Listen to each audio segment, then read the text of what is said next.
예, 우리 스미스 대유리 문답 44문을 우리 문답하고 말씀 받겠습니다. 그리스도께서 어떻게 제사장의 직분을 행하시는가요? 그리스도께서 제사장의 직분을 행하시는 것은 단번에 자기를 흠없는 제물로 하나님께 드려 그 백성의 죄 대신 화목 제물이 되시고 또 저희를 위하여 항상 간구하시는 것이다. 아멘. 두 가지입니다. 하나는 십자가를 지셨고 지금도 제사장으로서 우리를 위해 중보하고 계신다 라고 하는 현재성을 우리에게 말씀하고 있습니다. 오늘 개사 현신예배를 앞두고 제가 주변을 돌아보는 중에 한 10살 남짓 되는 여자아이가 학교를 다니는데 아이들이 엄마 학교 갔다 왔습니다 이런 이야기를 듣고 왜 나는 엄마가 없지? 왜냐하니까 할머니하고 살면서 할머니도 무당집, 절간에 있는 뭐 방 한 칸 이런 데서 그동안 쭉 자라온 거예요. 왜 나는 엄마가 없지? 할머니밖에 없고 그 집으로 가서 할머니한테 물었답니다. 이 할머니에게 할머니 왜 나는 엄마가 없어요? 이래 물으니까 그 할머니가 한숨을 푹 쉬면서 저 절간에 비구니 있는 저 여자가 사실 너희 어머니다.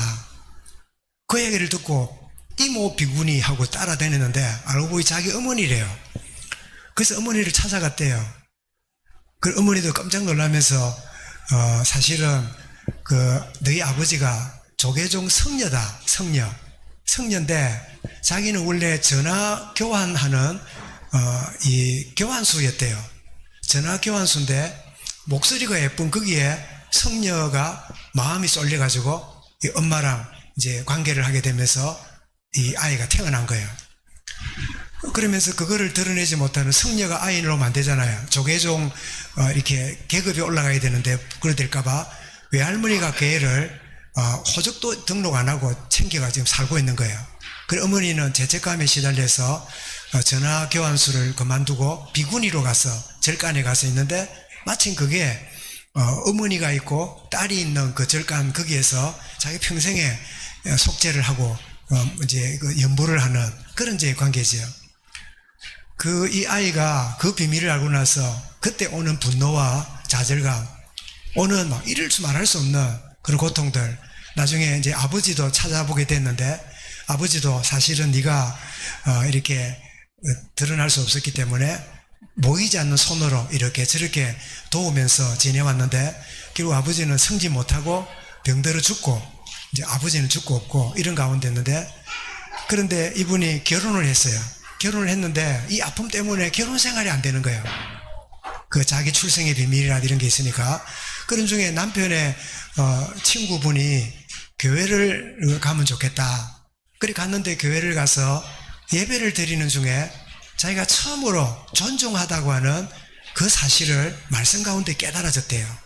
자기는 완전히 버림받고 세상에 태어나서는 안 되는 그런 비참한 존재라 생각했는데 하나님 은혜 속에 내가 너무 소중한 존재구나 이 비밀을 깨달으면서 한없는 감사의 눈물을 흘리고 있다가 지인이 소개가 신학교를 가서 지금 목사가 된 거예요. 여자 목사가. 그래서 어떤 교회의 동력, 담임 목사가 2명 되는 그런 동력을 하는데 아마 자기 쪽은 울주이고 자기는 지금 김포인가 수도권에 있더라고요. 하는데 이분의 뜻이 뭐냐? 아이들을 보면요, 어릴 시절에 자기 같아 보인대요. 그래서 소외감을 느끼고 참 자존감을 잃어버린 오늘 수많은 젊은 아이들을 내가 복음으로 돕고 세워야 되겠다. 그 일에 헌신하고 있노라고. 그 나이가 보니까 50이에요. 나름대로. 그런 제가 글을 보면서 제목이 뭐냐? 상처가 사명이 되다. 그 상처와 아픔이 참 그걸 겪었을 때 왜 나는 이렇게 불행한 가정에 태어나지 않아야 되는 태어났는가 했는데 주님 만나고 은혜 속에 들어오니까 나같이 불우하고 힘들어하는 청소년들을 내가 도와야 되겠구나. 이거 살리라고 하나님 내게 경험하게 만들었구나. 이런 깨달음을 가지고 그렇게 있노라고 간증 기록을 내가 보면서 오늘 문득 우리 교사한 예배인데 우리 아이들이 이런저런 사정과 형편들이 있지만 주님이 우리가 생각하고 있는 것보다 더 좋은 교육을 갖고 계십니다. 또 우리가 가르친다고 잘 가르친다고 좋은 아이로 크고 잘못 가르친다고 아이들이 시원찮고, 그것도 내 생각입니다. 하나님은 우리 후대에게 어떤 배경과 어떤 문제 속에 있을지라도 그것을 발판 삼고 오히려 우뚝 서게 되는 하나님 축복의 교육이 있다, 이런 마음을 갖고 우리 교사로서 아이들이 많고 막 굉장히 번성하고 하는 그런 우리 교회 학교가 아닐지라도 한 명 한 명의 소중함을 알고 어떤 가운데 있을지라도 하나님은 좋은 계획을, 내가 알지 못하는 크고 비밀한 계획을 우리 자녀 하나하나에게 행하고 계신다, 이 사실을 알고 정말 나아가는. 그래서 오늘 말씀 제목이 뭐죠? 믿음의 경주에는 뭐가 필요하다고요? 인내가 필요하다. 교사들도 아이들을 바라볼 때 인내가 필요하다는 거지요. 자, 먼저 우리 히브리서를 보면, 히브리서 전체를 한번 좀 정리를 해보면 1장부터 4장까지는 예수는 누구냐? 천사보다 뛰어나고 모세와 여호수아보다 뛰어난 분이다, 이렇게 초반에 설명을 하고요. 그러면서 4장부터 7장까지는 위대한 대제사장 되시는 예수님을 제사장보다 뛰어난 분으로 이렇게 소개를 하고 있고요. 그리고 8장부터 10장까지는 더 좋은 언약과 제사를 우리에게 보이신다 하는 것을, 그러니까 이 히브리서의 주제가 뭐냐? 구약에 있는 모든 것들은 사실 그리스도를 향한 예표요, 그림자이다. 그리스도가 오므로 실제로 알게 되었다, 그 얘기를 하는 거지요. 그리고 이제 10장부터 우리 12장까지는 권면합니다. 이제는 믿음으로 나아가라. 우리 11장에서 오랫동안 믿음의 인물들을 보고 지내왔잖아요. 그리고 이제 마지막 장에는 교회 공동체의 신앙의 열매가 맺어지도록, 그래 한 문장으로 히브리서를 말하라 한다면 한번 같이 읽어볼까요? 다 같이 시작. 예수 그리스도는 더 좋은 언약, 더 좋은 제사, 더 좋은 소망이 되신다. 이게 히브리서의 한 문장으로 설명할 수 있는 내용입니다. 그래서 오늘 본문을 가지고 한번 먼저 나누겠습니다. 자, 믿음의 경주는 인내가 필요한데, 제가 이 지도를 찾았는데요. 저 지도 붉은 게 뭔 줄 아십니까? 저 백두산부터 이렇게 우리 지리산까지 내려오는데요. 이게 백두대간입니다. 말하자면 한반도의 척추 같은 거지요. 쭉 내려오는.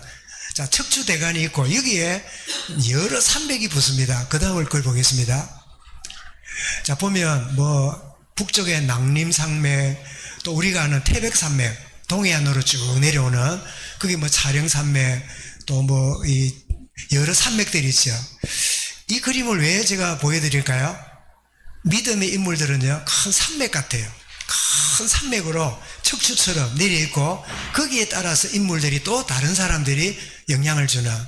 그래서 이 믿음의 히브리 11장의 인물은 뭐냐? 믿음의 큰 산맥이다. 그 산맥처럼 단순한 산이 아니라 산맥이 있고 나서 거기 산이 있잖아요. 그러면 우리 교회 앞에 있는 이 산 이름이 뭐지요? 집사님, 시루봉이고 이 산 이름 장복산이죠. 이 장복산은 뭘까요? 바로 태백산맥의 그 지류로 내려온 산 중에 하나겠죠. 이것도 산이 하나가 아니고 산이 요 하나 줄기예요. 산이 여러 개 또 나와요. 이 봉우리마다 산 이름이 다르고 그렇잖아요. 그래서 믿음에도 이런 큰 산맥 같은 하나님의 사람들이 시대마다 일어나서 영향을 주고 그렇게 인도하게 하셨구나, 그 생각이 나서 우리 한반도 산맥을 제가 보여드렸습니다. 한번 보겠습니다. 자, 구름같이 허다한 증인들 누구지요? 산맥 같은 큰 인물들, 그런 뜻이죠. 11장에 소개된 신앙의 인물들을 말합니다.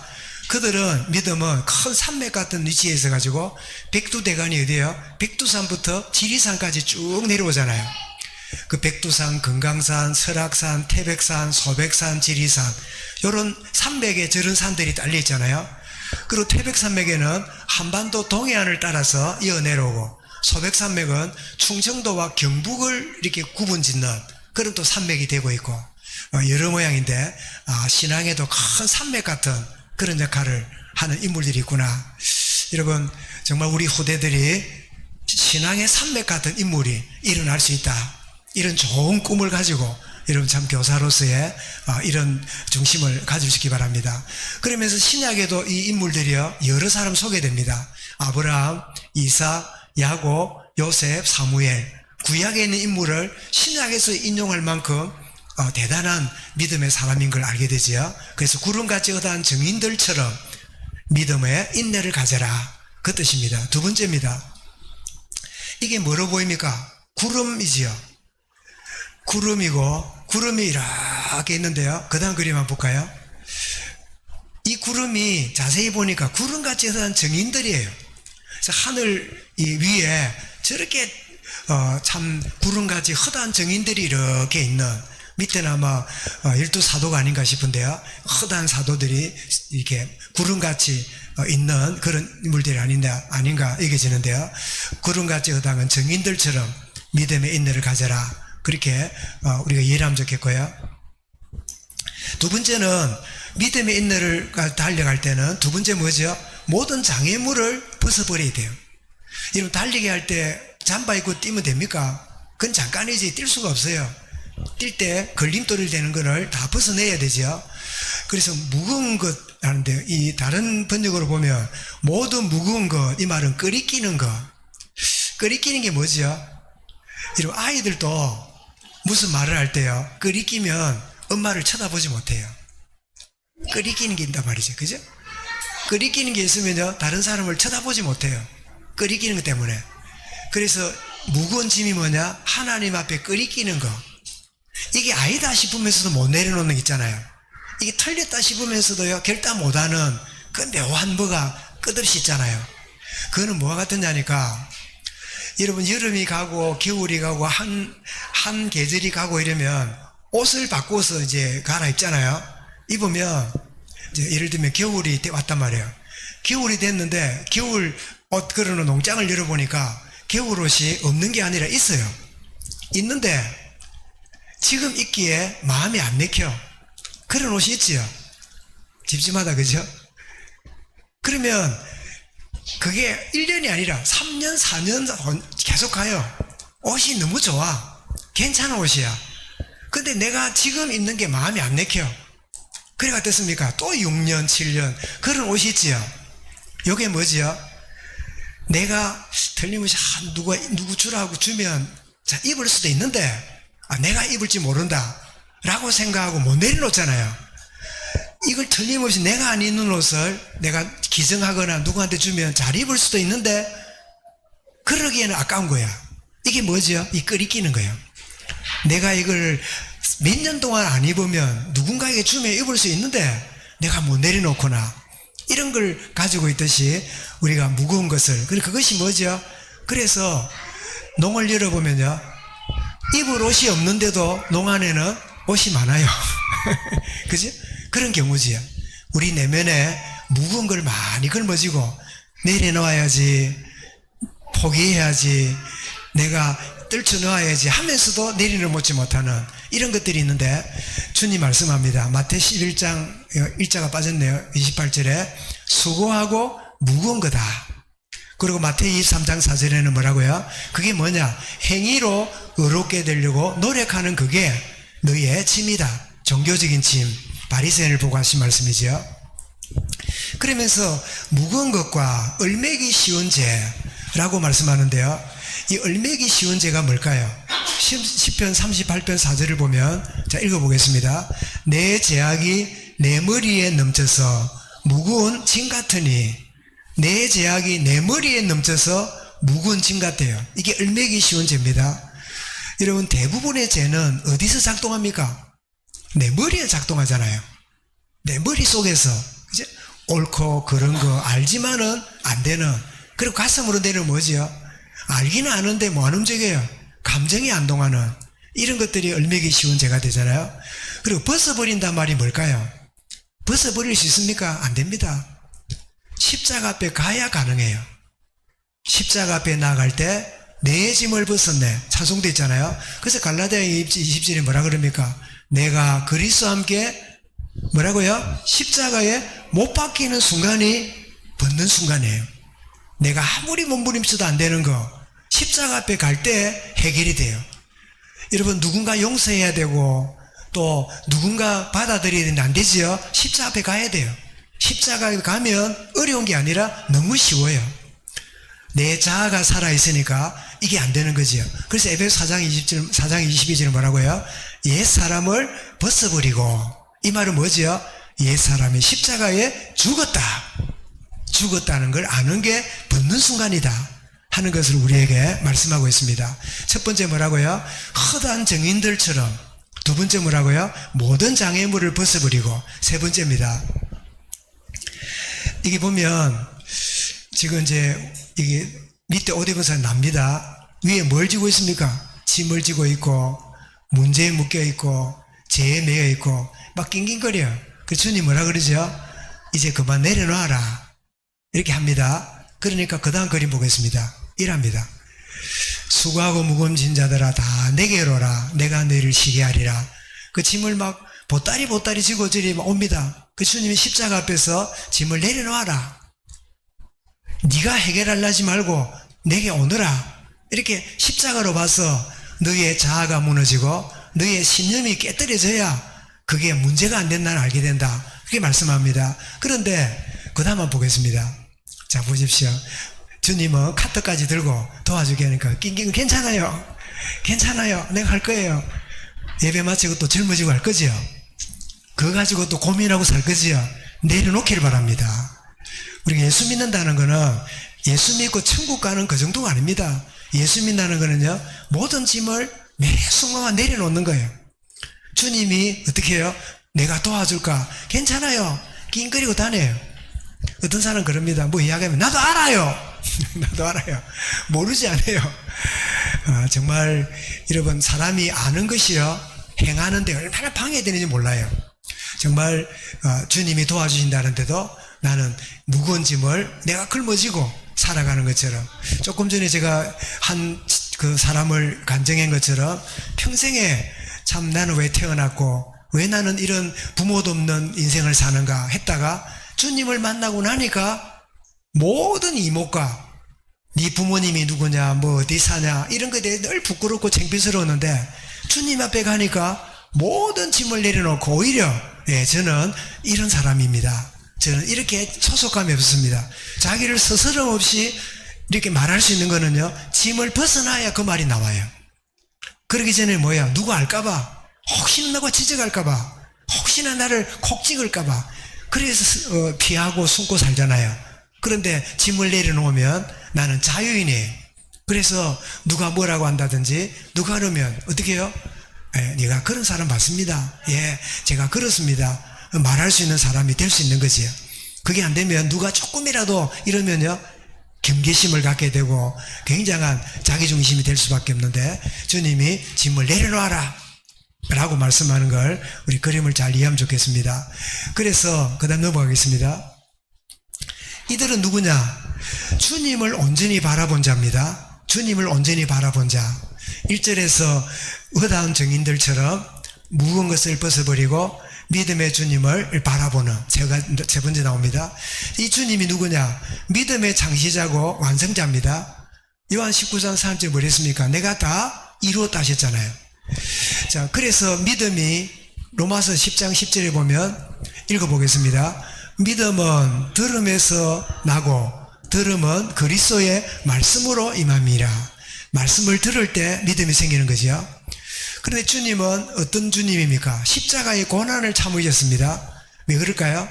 자기 죄 때문에 죽어야 된다면 고통스럽고 부끄러운 일이지만 대속의 죽음이기 때문에 그 죽음은 당당하고 의미 있는 죽음이지요. 이러면 우리가 네 하나 내 하나 이러면요, 은혜를 몰라요. 너는 하나고 나는 5개 이럴 때요, 은혜를 알 때 내가 5개를 내려놓을 수 있어요. 그게 안 되면 늘 네 하나 내 하나 이렇게 살아야 돼요.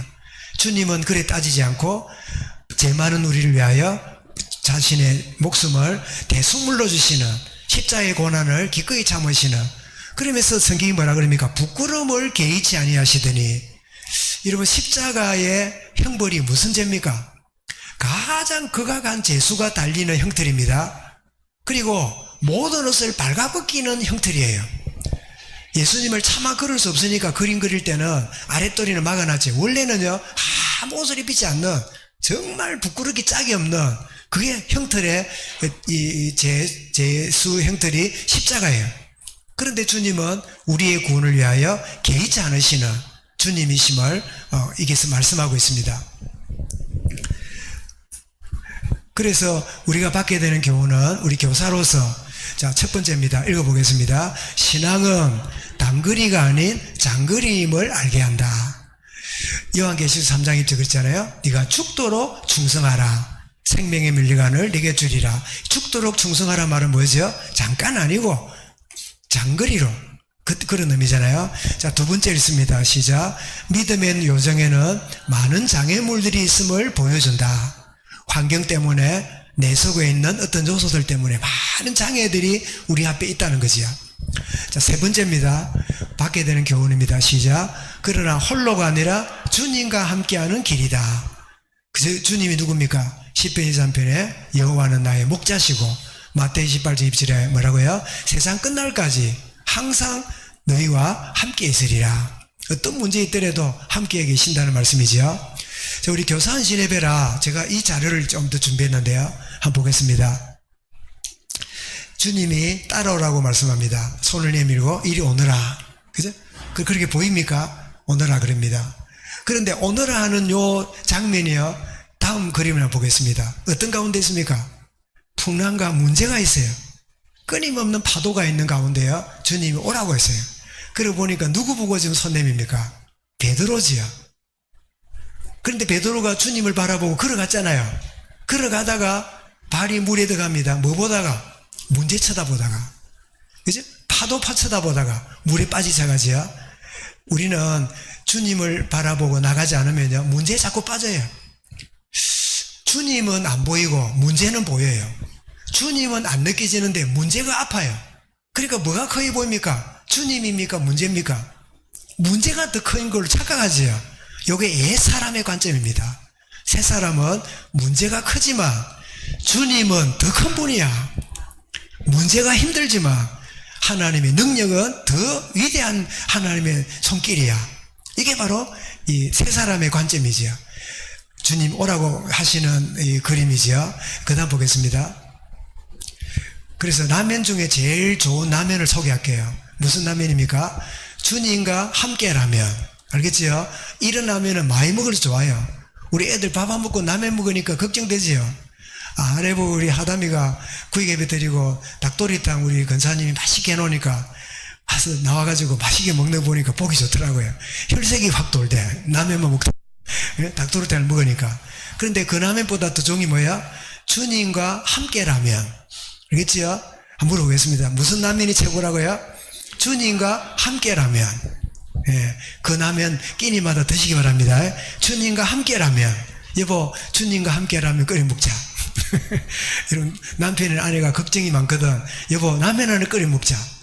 무슨 라면요? 주님과 함께 라면 끓여 드시기 바랍니다. 주님과 함께하는 정말 내 발의 등이요 내 길의 빛입니다.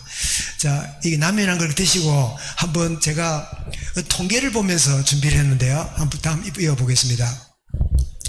부모와 교사에게 주는 메시지가 신명기 6장 4절부터 9절에 나옵니다. 읽어보겠습니다. 이스라엘아 들으라. 우리 하나님 여호와는 오직 유일한 여호와시니 너는 부모와 교사를 두고 말합니다. 마음을 다하고 뜻을 다하고 힘을 다하여 내 하나님 여호와를 사랑하라.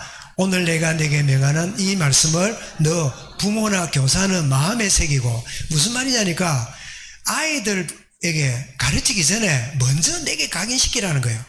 각인뿌리 체질이 뭐가 되어 있는가? 나는 뭐 그 엉뚱한 게 들어있으면서 애 보고 자녀들 보고 말씀 따라가라, 뭐 순종해라. 그럴 때 아이들은 어릴 때는 모르지만 클수록 알아요. 부모 마음에 뭐가 자리 잡고 있는지를. 자, 그런 다음에 이어지는 말씀입니다. 읽겠습니다. 네 자녀 후대에게 부지런히 가르치며 집에 앉았을 때든지 길을 갈 때든지 누워있을 때든지 일어날 때든지 이 말씀을 강론할 것이라. 그 말이 무슨 말입니까? 가르치지 않더라도 영향을 줘라. 왜? 위에 각인뿌리 체질이 돼 있으면 안 가르쳐도 영향을 주게 돼 있죠. 주라. 그 다음에 읽어보겠습니다. 너는 또 그것을 내 손목에 메어 기호를 삼으며 네 미간에 붙여 표로 삼고 네 문설주와 바깥문에 기록할지라. 이런 미간 압니까? 미간. 이 눈썹하고 눈썹 사이지요. 미간에 붙이고. 그러니까 나는 못 보는데 미간에 뭐 붙이게 되면 어떻게 해요? 사람들이 다 보잖아요. 사람들이 보면서 뭐라 봐요? 아, 저 사람은 하나님 사람이구나. 그렇게 할 만큼 붙이고 기록해라. 그렇게 말씀하고 있는 겁니다. 자, 이렇게 부모로서 교사로서 후대와 자녀들에 전달해야 되는데 이거를 국민일보에서 이런 통계를 냈어요. 한번 그 다음 보겠습니다. 자, 부모의 신앙이 자녀에게 축복인가 굴레인가 이런 책이 있더라고요. 저는 어릴 때 부모님의 신앙이 굴레로 여겼어요. 교회 가자고, 교회 안 가면 꾸중하고 매도 때리고 굴레였어요. 근데 제가 주님을 인격적으로 만나고 나니까 축복이었어요. 참 굉장히 중요한 전환점이죠. 그래서 이제 통계를 냈는데 그 다음 보겠습니다. 자, 현재 내 가진 신앙에 영향을 미친 요소가 뭐냐 했더니 66.4%가 크리스찬 가정에 태어나고 자란 영향이 거의 3분의 2예요. 영향을 주었어요. 여러분 중에도 아마 있을 수 있고 없는 분도 있는데요. 그 다음에 19.9%는 16.9%는 성인이 된 가족 외의 요인 때문에 신앙을 갖게 되는, 그리고 15.5%는 미성년자 시절에 가족 외의 요인에 영향받는, 그러니까 성인이 된 다음에 이렇게 구원의 자리에 들어오거나 미성년 가운데 어떤 영향을 받아 들어온, 그게 비슷합니다.